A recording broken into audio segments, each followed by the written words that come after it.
és bom, tua misericórdia é para sempre. Senhor, tu és bom, tua misericórdia é para sempre.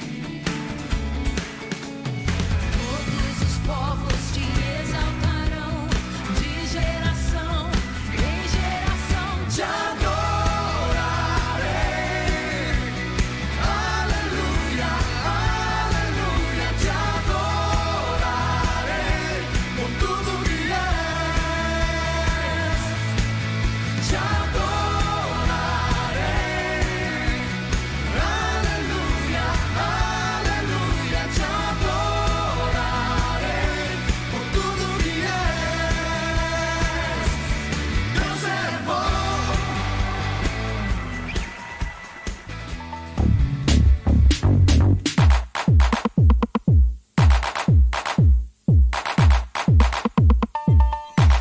Então, nesta hora, vamos convidar o pastor Abraão pai.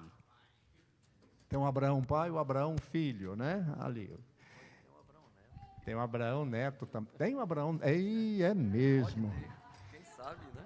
Ainda bem que o senhor está falando hoje, foi domingo, né? Já depois todo mundo já está sabendo, né? Então, nós estamos muito felizes com a presença do pastor Abraão. Ele é pastor da Igreja Batista do Planalto, lá em Fortaleza. E ele é o pai do Abraão. Estão aí. E eu quero apresentar a irmã Enemir, que é a esposa do pastor Abraão. Fica em pé, irmã Enemir. Essa simpática senhora, ela é a mãe do Abraão. Os irmãos viram como o Abraão está tão quieto hoje, o pastor Abraão? Tá. Então, graças a Deus, irmã. E quero apresentar aos irmãos também a mãe da Pauline, né? É sogra que não acaba mais naquela casa. Eu vou pedir, olha ali, ó, a Jaqueline, esposa do pastor Paulo Eduardo, da primeira igreja de São Paulo. Muito obrigado, vocês são muito bem-vindas à casa do Senhor. É uma alegria a gente estar junto, né? Não é mesmo?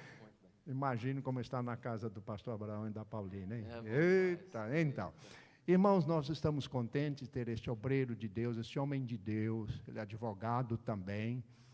E estávamos falando sobre o Brasil, as lutas, né, irmão? Temos que orar muito pelo nosso país, né, irmão? Muito bem. Então, que Deus fale ao nosso coração através das... Vamos orar. Senhor, toma o teu servo nas tuas mãos. Ele é o teu mensageiro nesta hora para trazer a tua palavra aos nossos corações. Nós o colocamos diante do teu altar, Senhor, em nome de Jesus. Amém. Amém, amém. Obrigado, pastor. Querido, eu estou muitamente feliz, estou imensamente feliz de estar aqui com os irmãos.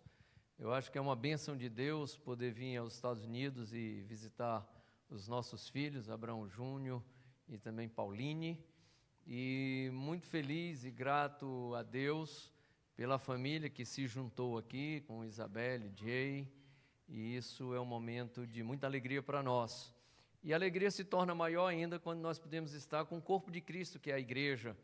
E eu fico muito grato ao pastor Ebenezer pelo convite que me foi formulado de estar hoje com os irmãos e poder proferir esse sermão, essa palavra, na abertura dos trabalhos desta igreja, alusivos ao mês de dezembro, que é o mês do Natal, que o pastor Ebenezer, com muita propriedade, já disse que é uma das datas mais marcantes e significativas para nós, os cristãos, que aceitamos Jesus como Senhor e Salvador das nossas vidas. De maneira que muito obrigado por nos receber, por receber nossa família. Muito obrigado, sempre digo isso ao pastor Ebenezer e irmã Margarete, pelo apoio ao nosso filho. Eles, enquanto nós estivermos ausentes, sempre são os pais de Abraão Júnior aqui nessa cidade, nesse estado, e a gente fica muito feliz em saber que ele está sendo bem cuidado e orientado por esse casal pastoral. Então, muito obrigado, irmã Margarete e pastor Ebenezer. Queridos, não seria diferente trazer uma palavra que não fosse sobre o nascimento de Jesus no primeiro domingo de dezembro, quando nós estamos iniciando as comemorações alusivas ao Natal. E Natal realmente é o natalício, é o nascimento, é algo que nos traz a alegria do nascimento. E uma coisa muito interessante é que o nascimento de Jesus, ele traz transformações tremendas, eu diria transformações grandiosas, não só para aquela comunidade onde ele partilha como uma pessoa, como um ente que nasce, mas para nós, mais de 2000 anos aí, já passados do seu nascimento até aqui, ele continua trazendo transformação de vida para todos nós. Todos os evangelhos, Mateus, Marcos, Lucas e João, embora tenham usado fontes diferentes e em épocas diferentes, e não colocados nessa cronologia que nós temos no nosso Novo Testamento, mas em cronologias de tempos diferentes, nós temos uma uniformidade, nós temos uma integralidade dos textos de uma forma magnífica. De maneira que hoje eu gostaria de pensar sobre como os evangelhos, ou como as fontes dos evangelhos, elas conseguem visualizar, elas conseguem entender o nascimento da pessoa chamada Jesus. Se nós olharmos nessa perspectiva, o nascimento do Senhor Jesus Cristo trouxe uma narrativa social, política e religiosa. Se olharmos da posição geográfica, a maioria dos evangelhos, exceto Marcos, que faz um pouco menos de alusão, mas todos eles vão dizer, Jesus nasceu na pequena cidade de Belém, outros vão dizer na região da Galileia, outros vão dizer nas cercanias da cidade de Davi, de maneira que todos eles evocam uma localização. Isso é bom, porque mostra que Jesus realmente nasceu e tinha uma visão do lugar aonde ele nasceu. Isso serve para nós como um arcabouço, inclusive, como uma forma exuberante de analisarmos o termo da localização do nascimento de Jesus. Eles olham também a visão social, ou seja, Jesus nasceu de um casal que era, na verdade, judeu, José e Maria, e eles têm uma relação social muito grande, porque ele vem da tribo de Davi. Então, eles têm, inclusive, Mateus faz com muita probidade, uma genealogia da pessoa do Senhor Jesus Cristo, de maneira que esse nascimento tem um vulto social muito forte. Ele tem laços familiares que norteiam que aquele, na verdade, era o Cristo que havia sido prometido. Politicamente, é uma coisa interessantíssima.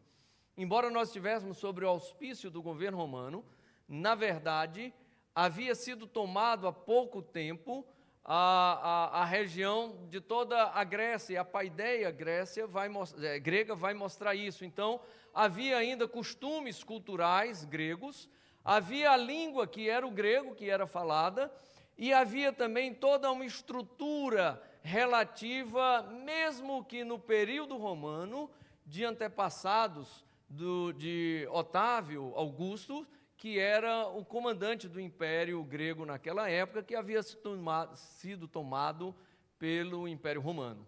Mas uma coisa interessante, a única coisa que se tem, pelo menos os articulistas acerca dessa história do nascimento de Jesus, conseguem montar para nós os romanos, eles eram beligerantes. Os romanos eram dados à guerra, e eles tinham medo de perder exatamente esse território, de perder o seu império, perder o seu poderio. Então, eles não se preocupam com a cultura, eles não se preocupam com a língua, eles se preocupam em montar um sistema que pudesse confrontar qualquer inimigo, qualquer adversário que pudesse chegar. E isso é o lado político da história, porque é um fato interessante narrado nos evangelhos acerca do nascimento de Jesus, é que quando os magos visitam ali a Jesus, eles vão querer visitar Jesus, eles param no palácio, eles falam com Herodes, e Herodes diz, olha, então se vocês encontrarem esse rei nascido, façam um favor, por gentileza, voltem correndo aqui, me digam onde nasceu esse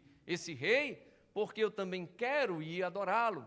E, na verdade, se nós continuarmos as narrativas do texto sagrado, nós que já lemos isso algumas vezes, vamos entender que era por ironia, ele não queria, na verdade, adorar Jesus. Ele queria, na verdade, saber onde o rei nascido estava e queria matá-lo. os magos foram orientados divinamente por revelação do Espírito Santo e não voltaram para avisar. E aí ele toma uma tirania, ele faz um genocídio, ele quer destruir todas as crianças de 2 anos para baixo, porque ele queria também atingir esse rei que havia nascido. E aí a questão política se eleva mais ainda nesse contexto, porque eles entendem, pelo menos do ponto de vista histórico, que Jesus era um rei, que Jesus também tinha um poder, embora não de autoridade política, ele tinha um poder de autoridade como o Filho de Deus, e ele é rei sobre todas as coisas. Religiosamente, o nascimento de Jesus traz para nós um cumprimento de uma promessa. O nascimento de Jesus traz para nós a efetividade de que aquilo que havia sido dito por Deus ainda lá no Éden, percorrido toda a história daquele povo de Deus, da história de Israel, das tribos de Judá, da tribo de Israel, enfim, todo esse contexto de um povo que esperava o Messias. E aí nós temos 2 conotações interessantes sobre a espera do Messias. É porque quando o Império Romano se assenta e ele traz conformidade para aquele povo, para alguns, na verdade, alguns não esperavam mais nem o Messias e nem queriam, porque as benécias do governo romano eram boas, então eles preferiam ficar do jeito que estavam. Outros, talvez, pelo sentimento de não confronto, ou seja, de não confrontar, ficaram tíbios, ficaram fracos e diziam assim, não adianta lutar, deixa acontecer.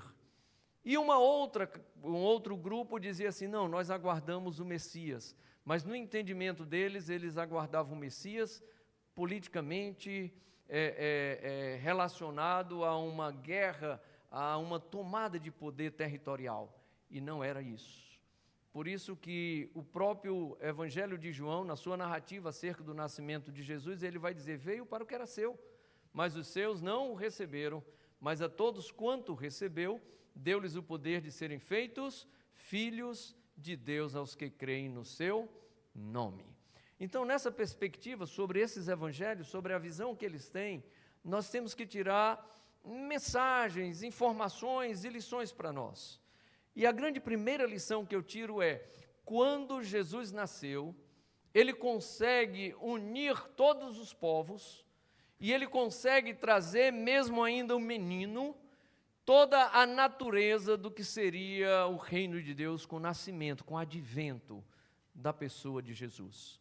Ele anuncia aos pastores, então uma classe mais simples, de que Jesus havia nascido, que ele era o príncipe da paz, que ele traria para aquela comunidade uma verdadeira luz, uma verdadeira visão de um reino espiritual, e que as pessoas que olhassem para o Senhor teriam paz. E talvez não essa paz que nós queremos no mundo moderno, no mundo cotidiano, mas uma paz de espírito, um sentimento de tranquilidade e de segurança, porque Ele veio nos trazer essa paz. Quando nós olhamos para Isaías, no capítulo 59, nós vamos entender perfeitamente como Jesus Cristo, aliás, no capítulo 9, nós vamos entender perfeitamente como Jesus Cristo, já há 700 anos era anunciado como aquele que seria o príncipe da paz, aquele conselheiro forte, o Deus conosco. E é no Evangelho de Mateus que nós vamos ter uma relação muito clara sobre isso, talvez acompanhando uma linha, uma fonte literária do profeta Isaías. Mateus vai dizer que o nome de Jesus deveria ser Emanuel. Ele evoca um termo hebraico, e ele diz, esse nome significa que Deus se encarnou e Deus habitou entre nós. Primeira reflexão para nós acerca dessa história do nascimento de Jesus: Deus está perto de nós, Deus está conosco.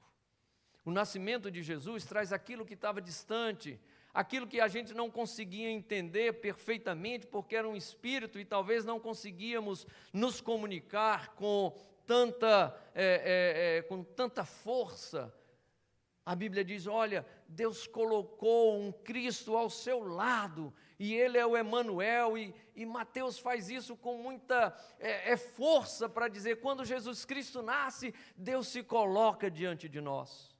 E ele faz isso exatamente anunciando a pastores, dizendo a Maria como deveria ser o nome, mas também há uma relação de que grandes autoridades, grandes conhecedores vão até Jesus e os magos acompanham uma estrela, e essa estrela ela é diferente, ela brilha de uma forma diferente, ela localiza aonde Jesus está.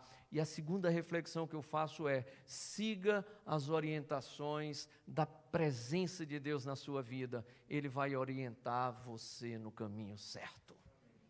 O nascimento de Jesus, então, traz para nós essa convicção de que nós somos orientados, nós somos guiados, e nós somos guiados dos céus e não da terra. E talvez esse seja o grande defeito da humanidade nos dias modernos, nos dias de hoje. Nós estamos querendo orientação muitas vezes terrena, do aqui e do agora, do pegar, do ver. Parece que nós estamos imbuídos com aquele sentimento de Tomé, de que se eu não ver, se eu não pegar, eu não acredito. Mas a relação divina de um Deus que nos orienta dos céus, que guiou aqueles magos ao caminho certo e deu as orientações que eles precisavam naquele nascimento, do advento do Senhor Jesus Cristo, é aquilo que nós devemos entender nos dias de hoje. Busca nos céus e vive na terra, mas coloca a tua posição assim: eu quero seguir aquilo que Deus está me orientando a fazer. Todas as vezes, e isso são exemplos bíblicos, mas nós temos os nossos exemplos pessoais, todas as vezes que alguém seguiu a sua própria consciência e fez exatamente aquilo que ele queria fazer, não foi muito bom. Parece que a resposta não é agradável. A gente passa por uma dificuldade maior até para chegar ao objetivo que nós queremos. O oposto é, todas as vezes que alguém pediu orientação ao Senhor, olhou para os céus e disse: Senhor, me orienta, Senhor, me guia, me dá o caminho a seguir, a Bíblia diz que esses foram felizes.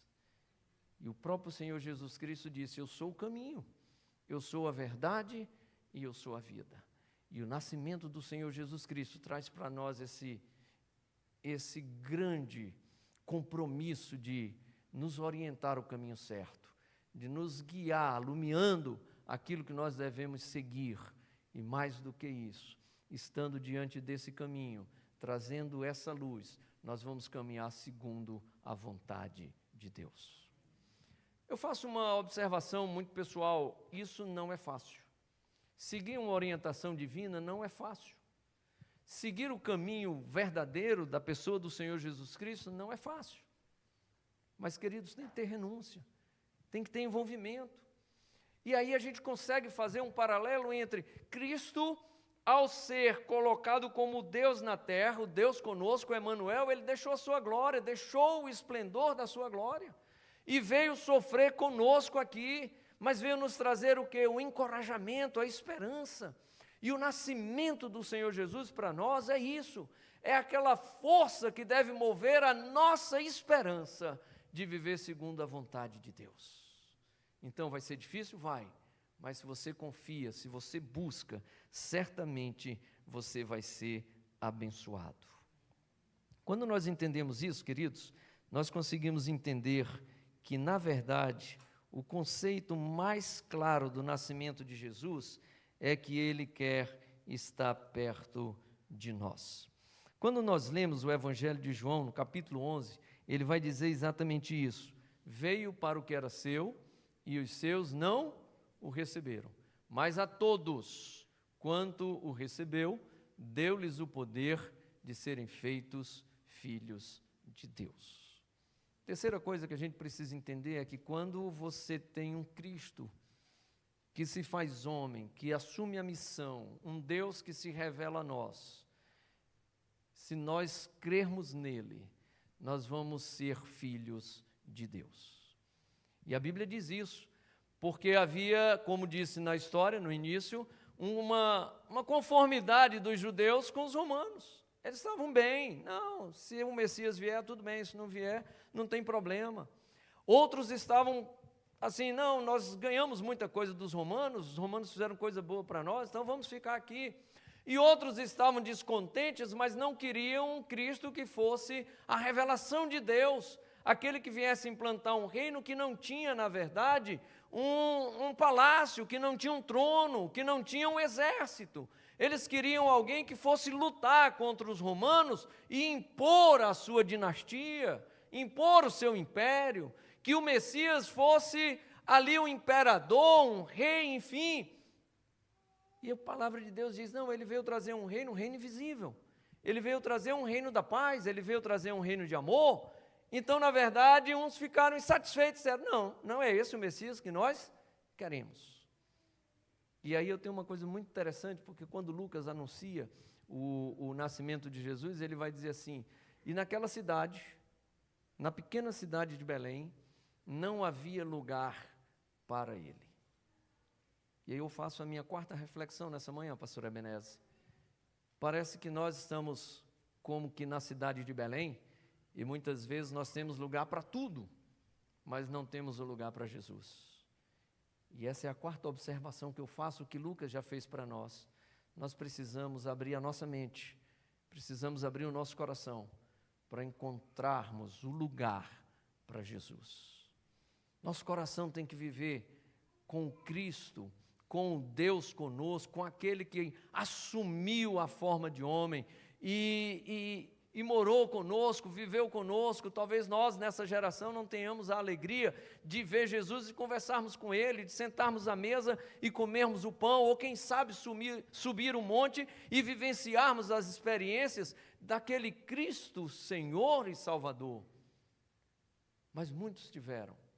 E a Bíblia diz que muitos não deram lugar no seu coração, na sua mente, a esse Cristo. Então eu faço um vocativo nessa manhã, eu faço um convite nessa manhã. Abra espaço no seu coração para que você possa deixar Jesus morar nele. O nascimento de Jesus traz isso para nós. O Evangelho de Lucas, ele vai narrar exatamente aquela manjedoura. Ele vai narrar aquele lugar pequeno, aquela cidade. Ele vai narrar sobre o censo que é feito sobre aqueles judeus que deveriam se deslocar às suas cidades e ali, na verdade, se apresentar e fazer a sua nominação. E Lucas vai dizer, ele foi para uma estrebaria, porque não havia lugar para ele naquela cidade. Então, essa quarta observação, queridos, arranja lugar para Jesus. Coloca a tua vida nas mãos de Deus. Olha para Jesus dizendo, Senhor, eu agradeço porque tu viestes ao mundo. E eu agradeço pelo teu nascimento. Eu agradeço porque tu és o Senhor da minha vida.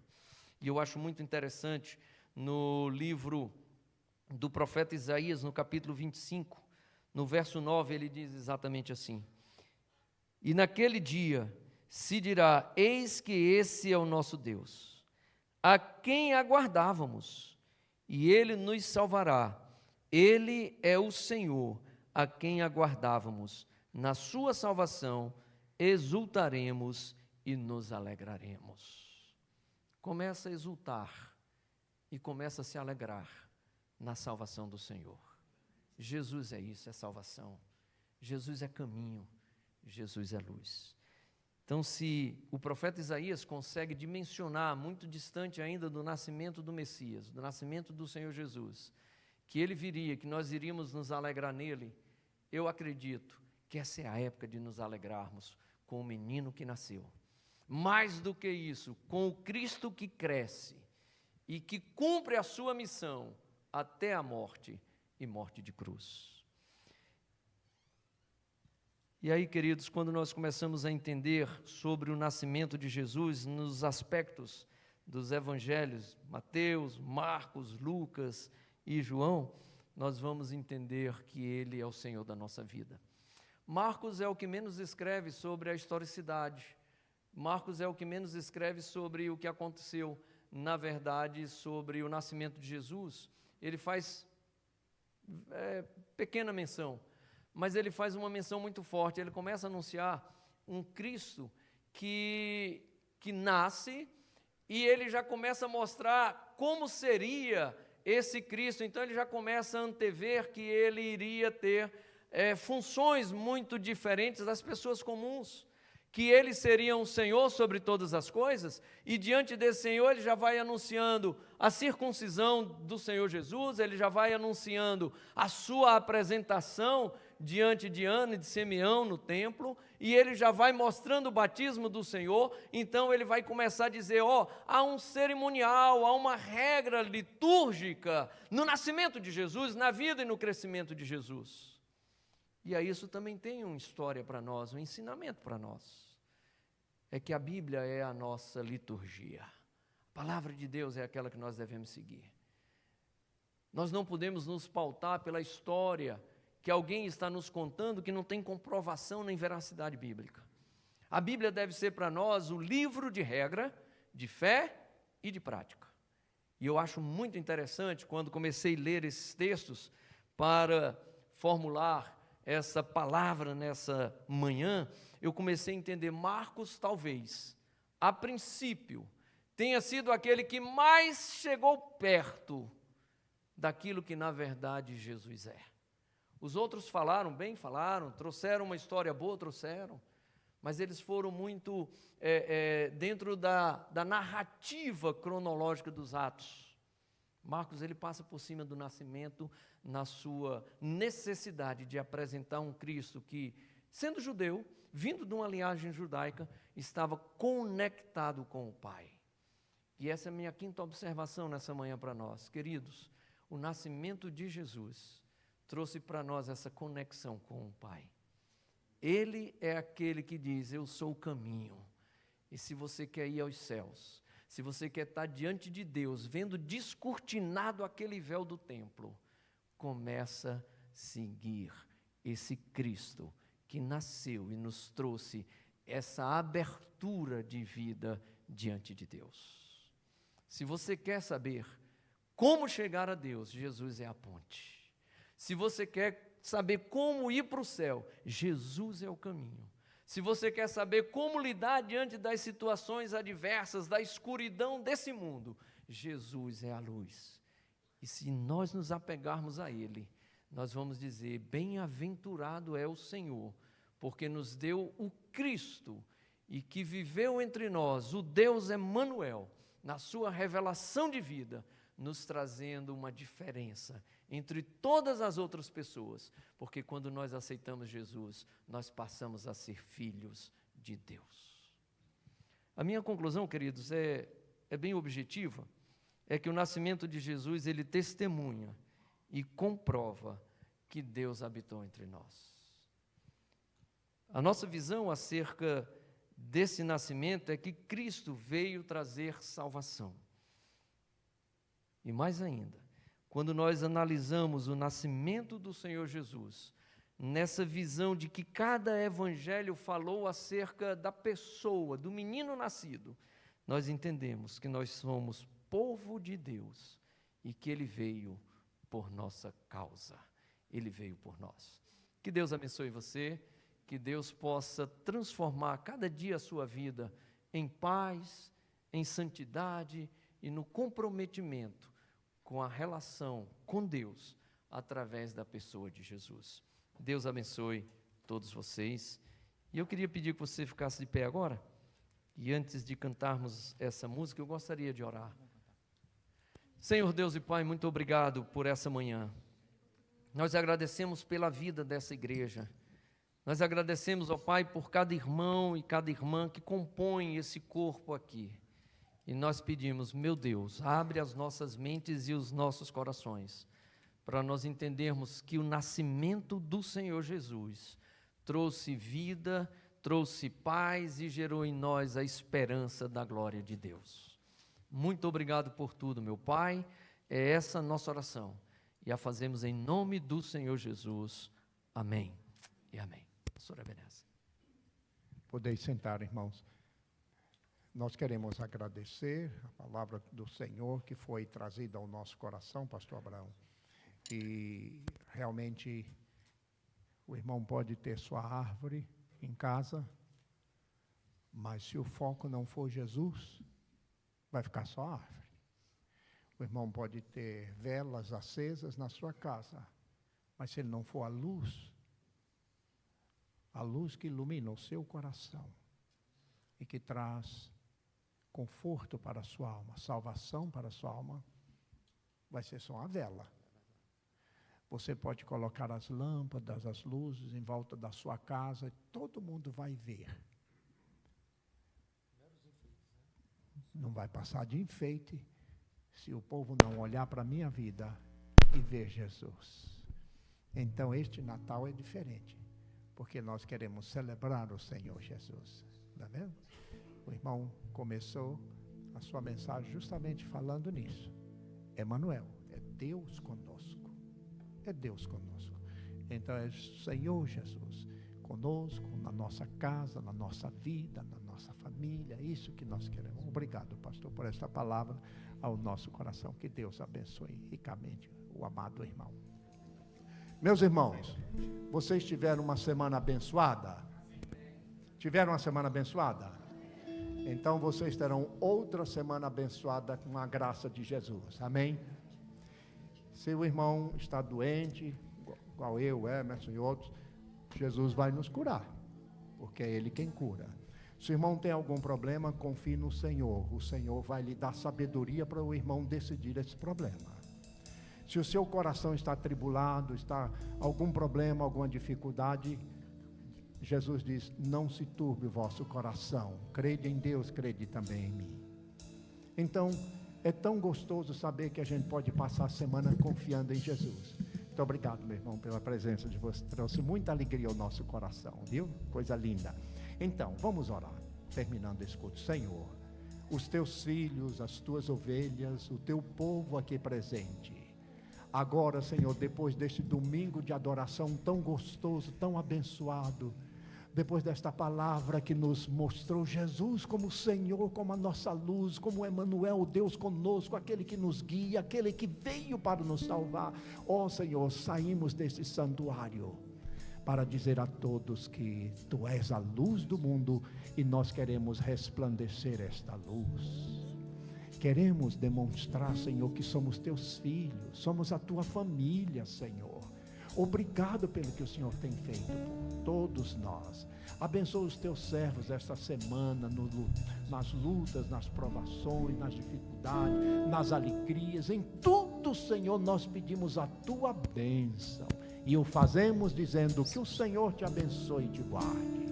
Que o Senhor faça resplandecer o seu rosto sobre ti e tenha misericórdia de ti. Que o Senhor sobre ti levante o seu rosto e te dê a paz. Amém e amém. Que Deus abençoe. Olá, eu sou o pastor Abraão e nós agradecemos você por ter acompanhado essa mensagem conosco. Espero que você tenha sido edificado e até a próxima. Muito obrigado.